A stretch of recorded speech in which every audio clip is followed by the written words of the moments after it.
Hello, and welcome back to another episode of Morgan's Pop Talks, breaking down the latest in reality TV and pop culture.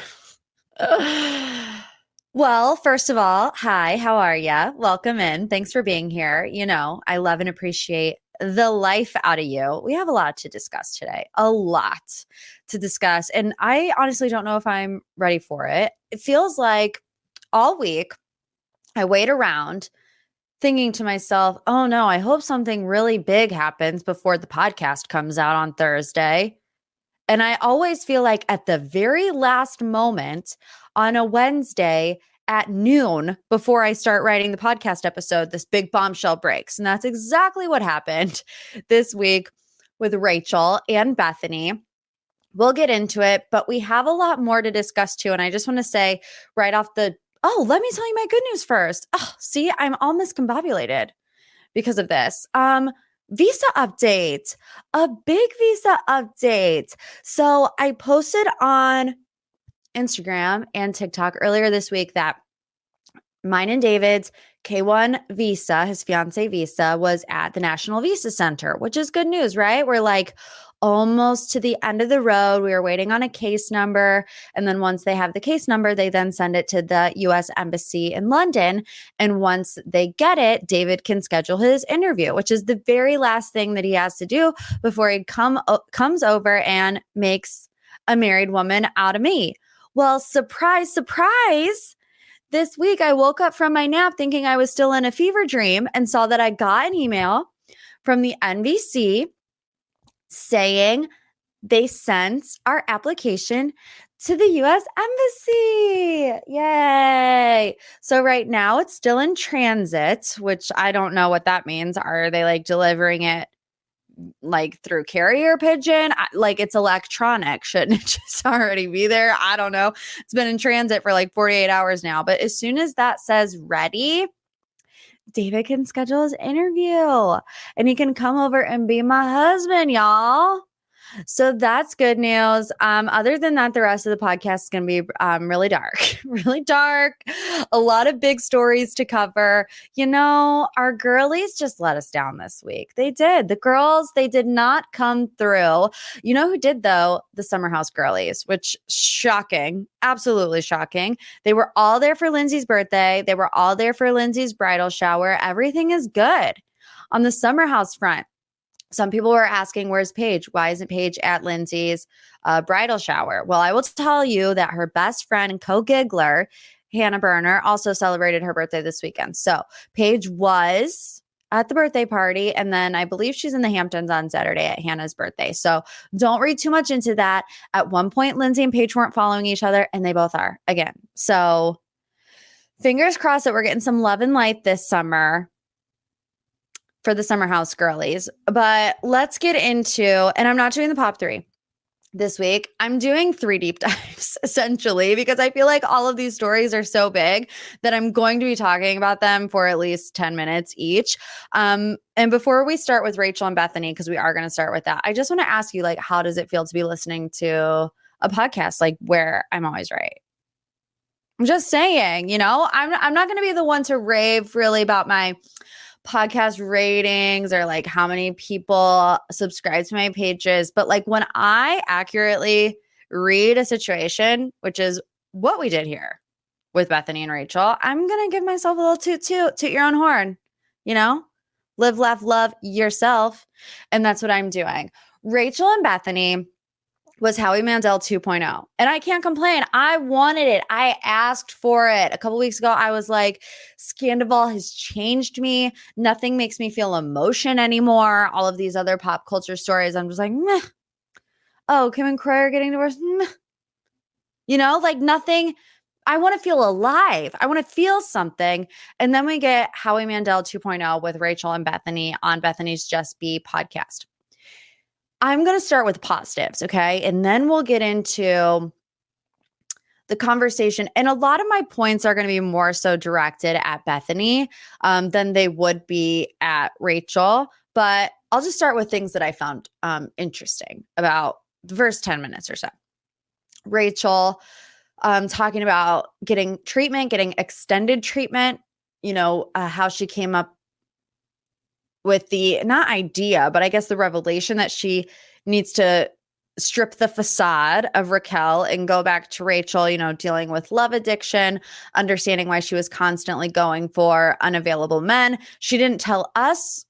I mean, she kind of did. She said it has the same effect of a drug addict. You get that boost of serotonin or whatever it is, and it's addicting. And that's why she went for these unavailable men. She also only really had, her longest relationship was with James Kennedy, 5 years, and it played out on reality TV. She had one relationship before that, that the guy wouldn't commit. She said it was like her first love, but it was, I believe, in high school. So she's had all these very high profile relationships. And I will say that she had me in the first 10 minutes. I was like sitting there listening, thinking, treatment has really been good for her. I think it's what she needed. I felt like she was clearer, and she wasn't coming out with any of these like groundbreaking revelations, but just to be able to hear her say, I had identity issues and I had issues with wanting to be wanted. But then she starts to go down this path of, and I think it's easy to do. I think it's easy for us to criticize her, but I also think it's easy to do when you're trying to explain your side of a situation. I feel like it's very easy for it to come across as an excuse. Even if you say until you're blue in the face, this does not excuse my behavior, people will still hear that Rachel says, well, Ariana and I weren't really BFFs anyways. And people will say, oh, she's excusing her behavior. When in Rachel's mind, sorry, this is confusing. She's kind of trying to explain her thought process. But that being said, so she says, I was never best friends with Ariana. That was kind of a salacious narrative that was pushed by the media to make the story more juicy. But my thing is, did we really think that they were like braiding each other's hair every night, making friendship bracelets, together 24/7? No, I didn't. I thought that they were good friends that were constantly around each other. And I don't think it makes a difference if it was one-on-one or in a group setting, because you're still being deceived by a friend who is constantly around, right? So another thing that I found issue with is when she says, I didn't see longevity in their relationship, talking about Tom and Ariana. The obvious, they've been together for 9 years, but she also says everyone could see that their relationship was, she doesn't say fake, but she says fake. She's like, it's not what they portrayed on camera. And that's why I didn't think there was any longevity to it. And everybody saw that. If that's true, and everyone around you knew, I'm using air quotes, that Tom and Ariana's relationship was fake, then why did you have to sneak around for 7 months? Why did you have to continuously lie for 7 months? If you believed, what Sandoval said, that they were a brand and that they were roommates, and, she goes on to say all of these things, but it's not black and white, obviously. But I think that also is something that she's telling herself, maybe to make herself feel better, when deep down she knows that that wasn't the case. And maybe they weren't as happy and in tune with each other as they portrayed on camera, but it wasn't enough, obviously, that they should have had this 7-month affair behind everybody's back. She also says that she gave Sandoval a key to her apartment to live in while she was away getting treatment, and instead he chose to stay in the house with Ariana. That didn't surprise her because they had been acting like roommates anyways. And then this is something I found interesting. She said that she does not believe that she was in love with Sandoval and vice versa. So, like I said, hindsight is 2020, a la the TMZ interview. At least she can recognize things like that. Like, no, I wasn't in love. I was just addicted to the high. I don't think that he was in love with me. At least her head still isn't completely in the clouds. In my opinion, a lot of that doesn't really matter because what matters here is the intent of Rachel coming into season 10 of Vanderpump Rules. She wanted to make a splash. She wanted to solidify herself as a reality TV star. You know, she even says, producer said you get paid the big bucks to make good TV. Everyone else had affairs. Why is mine so different? Well, I think a lot of things are different. Honestly, first and foremost, I think social media is different and it has added a new layer of intensity to what these reality stars are going through. I think if back in season 2, if social media was around in season 2 the way that it is in 2023, I think Jax and Kristen would have had the same hell to pay, you know? And I mean, some people still hate Jax and Kristen. So I think it's just the time that we live in. I also mentioned this on my Instagram and TikTok page, but this just solidified the whole Schwartz scenario between him and Raquel. I told you from the beginning that, you know, Sheena had voiced concerns before the season that they don't know how much longer the show is going to last. And then all of a sudden, Katie and Schwartz get divorced. James and Raquel break up. Ooh, what's going to make good TV? Ooh, single Raquel, why don't you make out with Schwartz?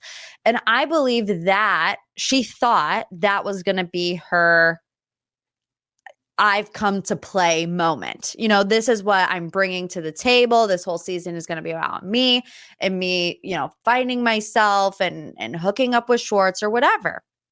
But if we're going to sit here and villainize everyone talking about Bethenny for exploiting Scandival, which everyone did, then we should talk about how Rachel, Sheena, and Schwartz exploited Katie and their divorce for a produced story to make good TV, to be a big reality star, to have your name in the bright lights, to get people to talk about you. It's just as clear as day to me that that's what they were trying to do, you know, because she says, I looked to my castmates to learn from them. What makes good TV? What do people like, you know? And Bethenny does talk about the pendulum swing, which I agree with her on this point, where reality stars have high highs and they have low lows. You have one season where they really like you and then the pendulum swings and then they have one season that's just going to completely knock you down. And sometimes it's episodic. Kyle Cook, you know, just the first example that comes to my head. I have a love-hate relationship with Kyle Cook. I think he's fun. I think he's funny. I think he makes for great TV. And then I hate when he goes off the handle and talks crap about Carl, you know, on camera while Carl's not there. So I do understand what she's saying there, but at the end of the day, these people are on reality TV, which it's like, they're trying to make Bravo and NBCU out to be the big bad guy, the producers to be the bad guy, when the job is to show the reality of these people. It can get a little murky with production and editing, but this affair wasn't even caught on camera. The aftermath of it was, you know, and I'll get to that in a second, but I do want to recap this warning letter that Bethenny and her lawyers sent to Bravo and NBC. So these were like the bullet point lists of things that they were accusing Bravo and NBC of doing. Deliberate attempts to manufacture mental instability by plying cast members with alcohol while depriving them of food and sleep, denying mental health treatment to cast members, displaying obvious and alarming signs of mental deterioration, exploiting minors for uncompensated and sometimes long-term appearances on NBC reality TV shows, distributing and or condoning the distribution of non-consensual pornography, covering up acts of sexual violence, and refusing to allow cast members the freedom to leave their shows, even under dire circumstances. So that's a lot. And I mean, if they have stuff to back it up, they have stuff to back it up. But like I said, this affair was not caught on camera. I don't know what goes on behind the scenes of these reality shows. Here's what I know. Producers did not make Tom and Rachel have a 7-month-long affair and sneak around behind everybody's back. They didn't. Their job is to make a reality show about people's real lives. And what would you as a producer, let's say you are a producer of Vanderpump Rules and you find out that two of your castmates are having a 7-month affair underneath your nose. What do? You pick up your camera and you do your job to make a reality show. You do your job. Just like Rachel wanted to do her job and solidify herself as a reality TV star by drumming up some drama for season 10 with Schwartz. It's like, if you don't want people poking and prodding around your personal life, your reality, maybe audition for like a sitcom, you know? And don't get me wrong, there are some points that I do agree with Bethenny on. The pay aspect. If Rachel is not getting paid for the size of Scandival, was it worth it to have your name in lights? Absolutely not. I think Rachel would be the first person to say, no, it wasn't worth it. But while in one breath on Just Be, the podcast, she says, I didn't make a penny. Then you have TMZ come out and say, well, according to our reports, Rachel made $350,000 for season 10 of Vanderpump Rules, nearly $20,000 an episode for a total of 19 episodes. So who's telling the truth? No idea. At the end of the day, Bethenny wanted to do this podcast episode with Rachel because it fit her newfound agenda. And maybe she's been spewing on this for a while, but all of this is just coming to the top because of the writer's strike. But I feel like Bethenny better come out soon and say how much she paid Rachel to go on this podcast. Because if she's not giving Rachel, the podcast is, I believe, going to be 3 parts. If she's not giving Rachel any compensation, she is also exploiting talent for ratings or view, just in a different media form. So that's that. That's all I got to say about that. Okay. Deep dive number 1. Done. Deep dive number 2. The Kyle Richards saga continues. We have Jeff Lewis. We have Amazon Lives. We have music videos. We have trips to Italy. We have a lot. So let's start at the beginning. Jeff Lewis was on Watch What Happens Live last week with Heather McDonald, and Andy played a game with Jeff. I think it was like, what's the beef or something like that? Like, what's the issue that you have with this particular person at this particular time? Up pops Kyle Richards' picture. Jeff says, Kyle and I are friends, and I'm pissed that she didn't tell me she was a lesbian on Ozempic. I'm not like overly familiar with Jeff Lewis. I know that his mouth gets him in trouble sometimes, as Kyle even said on this Amazon Live, which we'll get to in a second. But I clearly took it as a joke. Kyle didn't think it was very funny because the next day she was on an Amazon Live. This girl loves an Amazon Live. Just saying, I'm over this. I'm tired of being the butt of the joke. I didn't think it was funny. I'm not talking to Jeff Lewis, but I just don't have the mental capacity to respond to him right now. I'm paraphrasing, but that's pretty much what she said. So Jeff sends her flowers. They're all good. But 2 hours later, after Kyle's on that Amazon Live, this music video drops.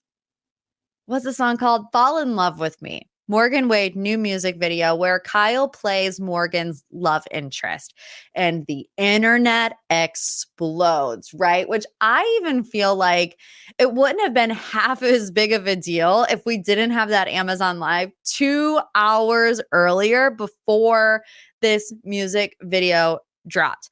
Let's get my thoughts out about the music video. First of all, I just want to say, I think it was supposed to be campy. It was supposed to be corny and cheesy, which I found it to be all of those things. But I also found it to be a little bit awkward. And for me, I know a lot of people had a different reaction, but for me, I watched that video and I was like, oh, there's nothing going on between these two. Like, there's nothing going on between these two because it's so awkward. But some of that might be Kyle Richards has said that she is shy. Like, oh, it's just such a web because somebody pulled out, I believe it was Emily from She Speaks Bravo, pulled back this clip of Kyle when she did the Hallmark Christmas movie. And she had this love interest and she changed a kissing scene to the person kissing her on the cheek because she was shy. So it's like, how do you go from making someone kiss you on the cheek to having this full-blown love affair with your BFF Morgan Wade in her new country music video? If you know anything about me, well, I shouldn't say if you know anything about me because you guys probably don't know this about me, but like, I'm a prude. major. Like everything makes me uncomfortable. Like I don't even like watching people make out on The Bachelorette. The noises, I'm like, my least favorite word in the world is like nipples. Blech, I hate it. I can't. It's an automatic gag reflex. Like I have chills right now. I just am. I'm a prude. So it really doesn't matter. I feel like no matter what happened in this music video or any other music video, I'm going to be like, this is too much for me. This is too much for me. Eating the fruit, the faucet drips, the whipped cream. Like, you guys, I'm such a prude. I hated it. I was like, I can't watch this at all. I can't do it. But anyways, this is more serious. And I need to ask my gay friends this question because I don't know the answer to this question because I'm straight and I can't have an opinion on it. But I feel like I just don't think it's cool to be like stoking the fire of pretending to be in a gay relationship for clout if you're not. Like, isn't that a not a cool thing to do? And I don't know if that is what she's doing, but she's like, we're trolling the trolls. But then 2 hours before that, you wanted everybody to stop talking about it. And my thought process always goes to, what was this conversation like behind the scenes? What was this conversation between Kyle and Morgan? Because everything I've seen, Morgan in her very country accent is like, I don't understand why people are so concerned. Kyle sneezes and it's on TMZ. I wish people just leave me alone, let me play my music. And then you have Kyle who's like, I'm just tired of being the butt of every joke. I really wish it would stop. And then you have this music video come out and it's like, oh, Kyle, Kyle, what do you want us to do? What do you want us to do, Kyle? I'm over it. I'm really over it, you guys. I don't think it's cool. Now she's in Italy with Mauricio and the kids. And I don't know. I feel like if this is what we have to look forward to this season on Beverly Hills, I'm going to be really just disappointed because it just feels contrived. I don't like that. I don't like when things feel staged, which is why I hated the whole Schwartz and Rachel situation, because I could tell that they were just doing this to get us talking. Anyways, that's the second deep dive. The third and final deep dive for the day is about The Blind Side, the movie we all loved in 2009. How old was I in 2009? I don't know. I can't do that math under these circumstances. The Blind Side star, well, I guess who the movie was based off of, Michael Oher. He's a retired NFL offensive lineman, petitioned a Tennessee court with allegations that Sean and Leanne Toohey made up the story and that it was a lie concocted by the family to enrich itself at his expense. So it was a 14-page petition. Oher says that while the family did take him into their home, they never adopted him as portrayed in the film. Instead, the petition says the family tricked him into signing a document making them his conservators, which gave them legal authority to make business deals in his name just 3 months after his 18th birthday. Though The Blind Side made over $300 million, Oher says he received nothing from a story that wouldn't have existed without him. Oher's petition asks for the conservatorship to be ended and for a full accounting of the money the Tooheys earned while using his name. That's some tea. That's some drama right off the bat. And I think, and we'll dive into everything because the Tooheys are responding and all of these things. My initial thought is, wow, that's quite the plot twist. No one would have thought in 2009 while we were watching The Blind Side at Thanksgiving that however many years later, we would find out that he wasn't actually adopted. He was in a conservatorship, which Sean Toohey, the dad, was the first to speak out about these allegations. And it says, after Oher claimed that the Toohey family made upwards of $250,000 outright for the movie, along with 2.5% in residuals. Sean says that is simply not true. He says, we were never offered money. We never asked for money. My money is well documented. You can look up how much I sold my company for.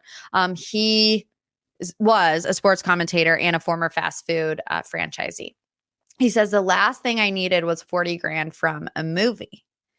And then further rebutting the claims, he says that making Michael a part of the family was the only way to get him into the University of Mississippi. And essentially, because he was over the age of 18, they couldn't legally adopt him.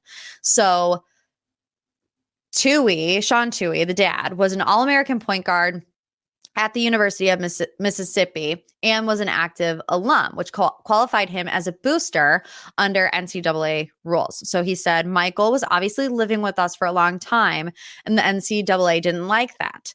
They said the only way Michael could go to Ole Miss was if he was actually part of the family. I sat Michael down and told him, if you're planning to go to Ole Miss or even considering Ole Miss, we think you have to be a part of the family. This would do that legally. He said, we contacted lawyers who had told us that we couldn't adopt over the age of 18. The only thing we could do was to have a conservatorship. We were so concerned it was on the up and up that we made sure the biological mother came to court. So that's like the main sticking point, right? Is that because Michael Oher, according to Sean HOWIE, because he was over the age of 18, they couldn't legally adopt him. So the only way that they could get him to go to Ole Miss, living in their house, have him be a part of the official family was if he signed on in some way, i.e. a conservatorship. So as for whether they will end it, he said, I want whatever Michael wants. So Michael is 37 now at this point. So the fact that he would even have a conservatorship when there's absolutely no need for him to have one, I think is also kind of crazy. So then SJ went on a Barstool podcast, which I feel like is just on brand. But anyways, SJ said he completely understood why Michael was upset, but refuted claims that the family made millions of dollars off the film. Dave Portnoy was on the podcast and he said, someone clearly is making a ton of money off that movie and he's not seeing any of it.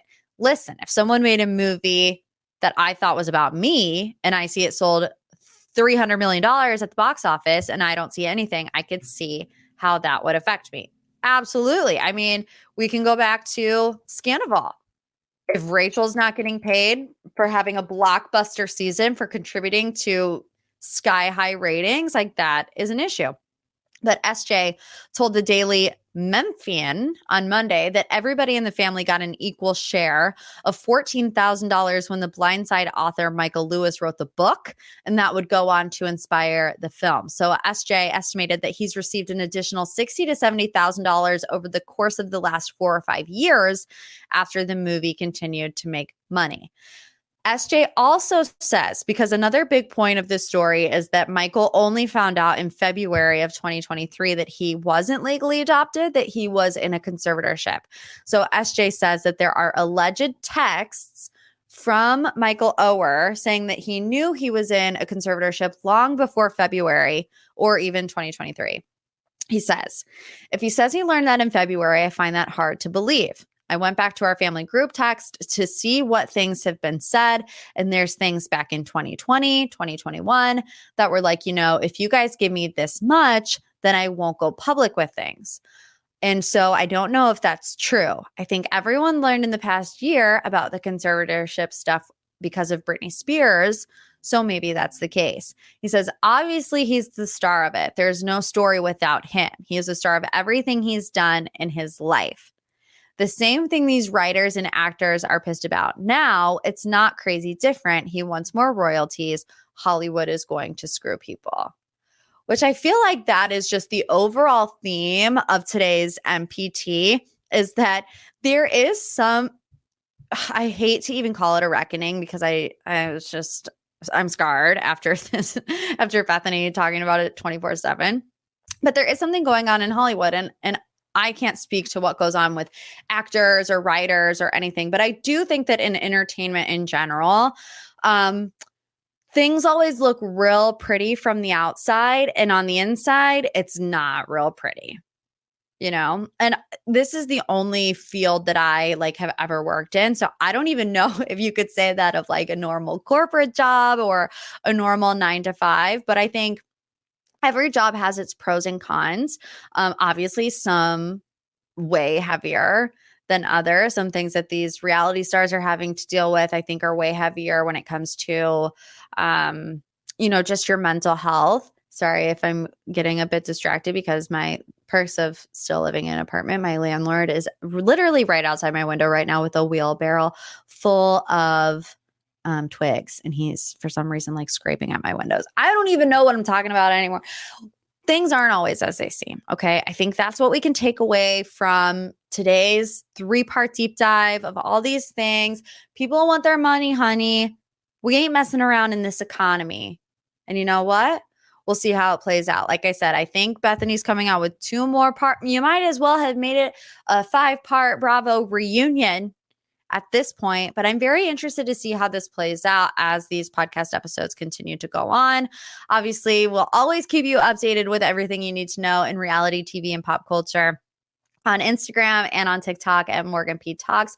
But you guys, that's all I have for you today. I hope you enjoyed it. I hope you feel smarter. I hope you were able to escape your own reality and just listen to the mess that is other people's reality. I'm really distracted because my 93-year-old Italian landlord is staring me down through the window. So I'm going to go. Make sure you subscribe to the Patreon, pop a batch, extra pop. The link is in the bio. Recap and charity season, the men tell all, lots to discuss. That will be out on Friday. If not, I'll see you back next time for another MPT. And as always, love ya like a freaking sis.